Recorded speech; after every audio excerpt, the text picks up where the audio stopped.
Ay, magandang umaga po sa inyong lahat. Erwin Tulfo here. Today is Tuesday, December 5, 2017. Luzon, Visayas, Mindanao, good morning po, good morning. Doon po sa mga kababayan natin sa ibayong dagat, magandang umaga din po. Ano po? Well, ito po yung mga pag-uusapan ho natin muli mamaya sa Radyo Pilipinas, 738 kHz. Doon po sa aking programa na Erwin Tulfo Live, mamaya pong 1:00 ng hapon. And live din po natin ipapalabas dito sa Facebook Live po natin. Ito lang ho yung issue pa rin, yung tungkol po dito sa punyeta na dengue vaccine na 3.6 billion pesos. Okay. Obvious na minadali ng lintik na Aquino administration ng mga punyetang mga kawatan, ng mga lintik na mga gago, na mga magnanakaw noong panahon ni Pinoy. Alright? Point is, bayan, inaprubahan pala itong putang inang dengue vaccine na ito noong November ni Pinoy. Alright? Wala pong pondo ito wala pong pondo. Hindi rin nakalagay sa allocation ng national budget natin. Alright? Ang ginawa ng mga OGAG, ang ginawa ng mga putang ina, ay naghanap ng pondo ng savings. Itong through the approval of Benigno Aquino, inaprubahan na maghanap ng savings si Butch Abad para matustusan daw itong 3.6 billion na Dengvaxia ng Sanofi Pasteur. Alright, para gamot sa dengue. Ang nakapagtataka dito, marami pong mga doktor ang kumukontra dahil hindi pa nga po masyado natitesting ito. At tayo pa lang ang pangatlong bansa yata o pangalawang bansa na gagamit. From Brazil to India, tayo pa lamang po ang pangatlo sa buong mundo sa buong mundo. Alright. Binili yung lintik na Dengvaxia na yan, 3.6 billion pesos, para turukan daw yung mga bata natin, yung mga anak natin, para hindi na madengue. Little did these motherfuckers knew na may side effect ho pala.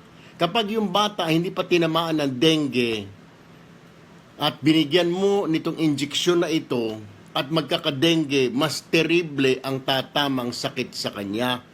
Mas terrible strain ang aabutin ng bata. Alright? Ganito ho nangyari. So November 2015, pinayagan. Okay, approve, bilihin ng DBM, ng Department of Health kahit walang budget. Alright. Nakapagtataka na February, November, December, January, February, nakahanap ka agad ng pondo ang DBM. Alright.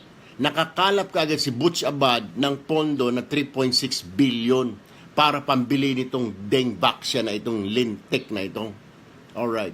February, alright. March, inimplement ka agad. 3.6 billion, alright. Binigyan ka agad, pinabakunahan. Bakit? Bagamat may mga kumukontra na mga doktor na sinasabing hindi pa safe yan, binili ka agad. Why?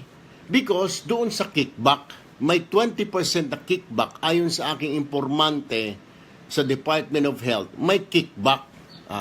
May kumita dyan na 20% at hindi lang sa Department of Health, all the way hanggang Malacanang may kumita dyan.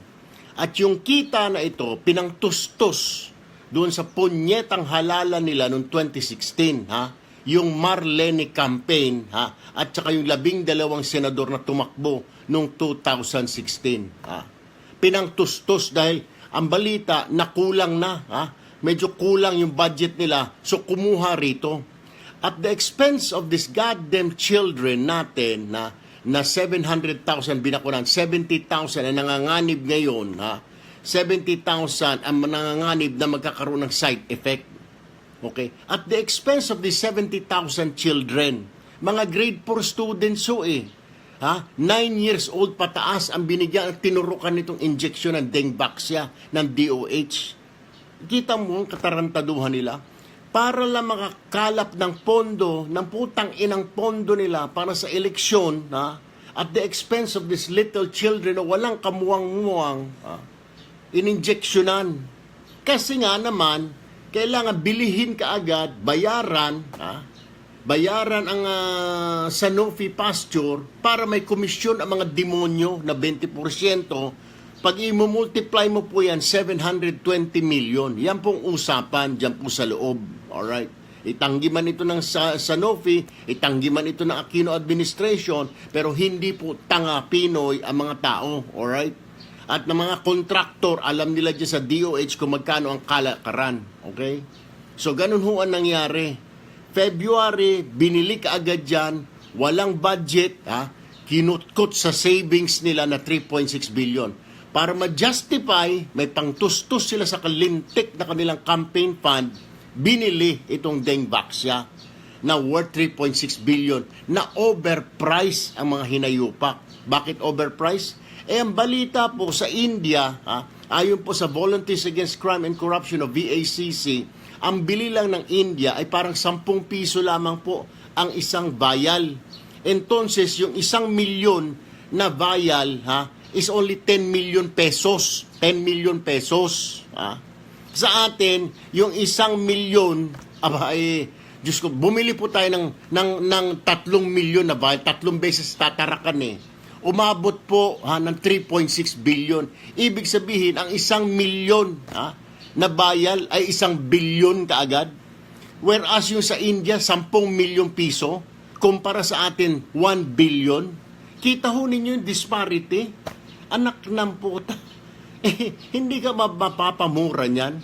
May side effect na itong lintik na gamot. Mahal pa ang pagkabili natin. Where in other countries, 10 piso binili. Ayon po sa BACC, 10 pesos.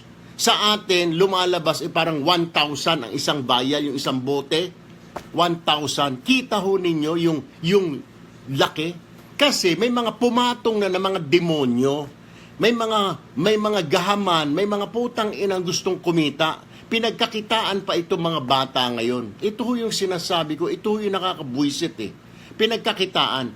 Doon sa isang bansa, 10 piso, sa atin 1,000 piso ang isang bayal. Anong pinagkaiba? Yung pinagkaiba po, medyo doon sa India, wala pong nagnakaw. Dito sa atin, maraming pumatong. Kaya 10 piso, 1,000. Sa India, 10 pesos. Sa Philippines, 1,000. Kita ho ninyo yung disparity ng putang inang yan. Obvious na may nagnakaw. Nakakasakit, nakakasama pa ng loob dito. At the expense of these children, para makapagnakaw lang sila, ginawa nilang palusot na dengue vaccine.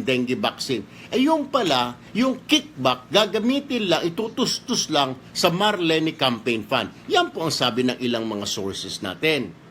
Yan po ang sinasabi nung halalan, ginamit. Dahil medyo nakulangan, or yung iba gusto talagang kumita pa, yung iba sinasabi pang retirement nila, yung mga tiga-liberal, kaya 720 million.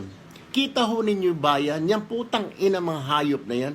Kaya tama lang po yan, Secretary Vit Aguirre, pati si Pinoy kasuhan mo, kasi laging nakakalusot yan sa Mama Sapano, lulusot siya, lumusot siya. Ngayon dito, lulusot na naman. Siya yung nagbigay ng order, go ahead. Siya ang nagsabi, go ahead, purchase the Dengvaxia. Siya ang nagsabi nyon. Ilang beses niya pang minute ito mga Sanofi officials sa Malacanang. Nakipagkita siya dyan, nakipagpulong siya. At siya nagbigay ng thumbs up, go signal sa Department of Health, si Pinoy. Kaya dapat, siya yung unang-una sa kasong ito. Pangalawa, itong lintik na Secretary Garin, kahit ano pang palusot niya, ang sinasabi niya ngayon, sabi kasi ng Department ng World Health Organization, safe daw yan. Wala kaming pakialam. May mga doktor na tayo dito na kumukontra. Sana pinakinggan man lang ninyo yung mga doktor natin dito na mga bihasa din na sinasabi, Ma'am, please do not purchase that yet. Sir, sumulat pa kay Pinoy itong mga doktor na ito. They are saying na, Sir, hindi pa po safe yan. Kasi pangalawang bansa pa lang tayo ang gagamit yan. Pangatlo pa lamang. Wala pa pong gumagamit other than Brazil and India. Pangatlo pa lang po tayo. Hindi pa extensive yung testing. Bakit natin bibilihin na yan ngayon? Hindi naniwala ang putang inang Pinoy. Hindi naniwala ang putang inang Garin. Ang butsabad ng putang inang kahahanap ng budget na gahaman din para kumita. Alright? Pero ito po nakakabwisit eh. Knowing na putang ina at the expense of our children, these children, yung mga bata na walang kamuwang-muwang, nahihilain pa ng magulang, pipilitin para mabakunahan, umiiyak yung bata, at sasabihin ng magulang, para sa iyo rito anak, na yung feeling na masakit sa loob mo, makikita yung anak mo nasasaktan, umiiyak, nagwawala doon dahil masakit yung bakuna. Suddenly, malalaman mo ngayon na yung putang inang bakuna may side effect pala. How would you feel as a parent? Di ho ba? I am a parent. Di ho ba? Karamihan ho sa inyo, parent din. Ganon din ho yun eh. Masakit ho yun. Hihilain mong anak mo, iiyak yung anak mo sa takot ng injection, nanginginig, pero pepersa mo, sabi mo, para sa kabutihan mo ito anak. How will you explain it to him now? Na para sa kabutihan mo ito anak, may side effect yan. How in the fuck will you explain? Now tell us, Pinoy. Tell us, Secretary Garin. Kaya ako nabubwisit, meron po lumapit sa akin, 3 pong inaanak ko, kumare, kumpare po, umiiyak kahapon at sinasabi na na-injectionan po yung kanilang anak, alright? Na nabigyan po ng dengue vaccine yung anak nila. Eh sabi, paring Erwin, tulong, what can I do? Anong tulong may gagawa ko? Ang magagawa ko na lamang, sitahin at hingiin sa Senado, imbestigahan ito ng mabuti. To investigate at wala po dapat sinuhin dito. Kaya simula kay Pinoy, hanggang kay Garin, hanggang kay Butch Abad, lahat po yan nasabit, imbestigahan at ikulong. Lintik na Mario, sa pera ho natin, overpriced na itong lintik na ito. May side effect pa pala. Kita ho ninyo, it's just overpriced and then may side effect pa. Anak ng puta naman bayan. Wag ho tayong pumayag. Enough is enough, alright? Sabi nga, change is here, okay? Sana yan na yung last. Yan na yung panghuli ng pagnanako o panluloko nila sa sambayanan. Para kumita ng salapi, kunwari, dengue vaccine, pero very deadly. Yung mga bata ang nasa front line. Ang mga bata po ng mga grade 4 po yung beneficiary nito eh.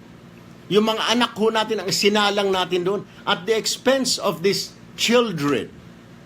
Kumita ang mga demonyo. Wala silang pakundangan at wala silang pakialam ang mga putang inang yun. They don't fucking care. Talaga mga walang puso, walang mga kaluluwa yung mga demonyo nila. Tama lamang. Kaya nga I'm calling on the Senate. Sana po, Senator Pimentel and all of the senators, please use your head and your conscience. Please do investigate para hindi na po maulit pang muli ito. Nalulukuhin na tayo, kagaya nito, kailangan lang pala nila ng pondo, i-disguise pa nila na gamot daw, pagkatapos overpriced pa, naisahan pa tayo, pera natin yan, ginulangan tayo ng mga putang inang demonyo na Pinoy administration, anak ng puta. Para mong tauhan mo, lulukuhin ka. Sabi mo, magkano yung ganito? Alam na, ayun pala yung halaga ng pinapabili mo sa kanya is worth 100. Sasabihin niya, boss, 500 yun. Bibigay ka ng 500, wala na sukli. Niloko ka na ng putang inang yan, tinarantado ka pa. Ang masaklap pa, yung anak mo pa ang ginamit sa kagaguhan ng hinayopak ng mga demonyo. Yun ho yun eh. Kaya ho nakakabwisit, alright? Kaya ho nakakagalit. Sana po imbestigahan ng Senado ito at huwag matulad sa ibang mga investigasyon. Sana may patutunguhan po ito, hindi matulad sa Mama Sapano na walang nangyari. At ikaw dyan, Carpio Morales, si Pinoy, kakasuhan, iimbestigahan ng DOJ. Sana naman imbestigahan mo na maayos. At huwag mo i-downgrade kagaya na sa Mama Sapano, na usurpation lang from homicide. Ginawa mong usurpation. Makinig ka, matandang Morales, ayusin mo. Pag lumabas sa Senado na guilty si Pinoy dito, kasuhan mo. Hindi yung kagaguhan. Alright? Yan po bayan isa sa pag-uusapan ho natin at hindi po tayo titigil. Babantayan po natin yan. 70,000 po na mga batang Pilipino ang posible, sinasabi la, high risk na magkaroon ng sakit dito. Side effect. 700,000 plus po na bigyan ng bakuna, matatanda, bata. Pero 70,000 na bata ngayon ang dapat i-monitor. 70,000 na mga Pilipinong bata na grade 4 students ang kailangan bantayan dahil hindi pa po sila nagkakadengue. Yun po yung side effect. Pag hindi ka pa na dengue, nabigyan ka niyan, pag tinamaan ka ng dengue, terrible. Oh. Dina-downplay lang ng mga gago kahapon sinasabing walang epekto, hindi ka mamatay. Anong alam na magulang? Karamihan ng mga nabigyan ng ineksyon, mahirap. Alam ka ba, tatakbo niya kagad sa ospital. Dapat panagutin yan. Panagutin si Pinoy, panagutin si Garin, panagutin sila Butch Abad, panagutin lahat ng mga demonyo nila. At yung mga nakinabang nung halalan sa pera na yan, panagutin. Yan po isa sa pag-uusapan natin, alright? Kung may mga dilawan dyan, Diyos ko po naman, huwag muna ninyo pairalin yung kasopangan ninyo at pagiging loyal ninyo sa dilawan dahil buhay po.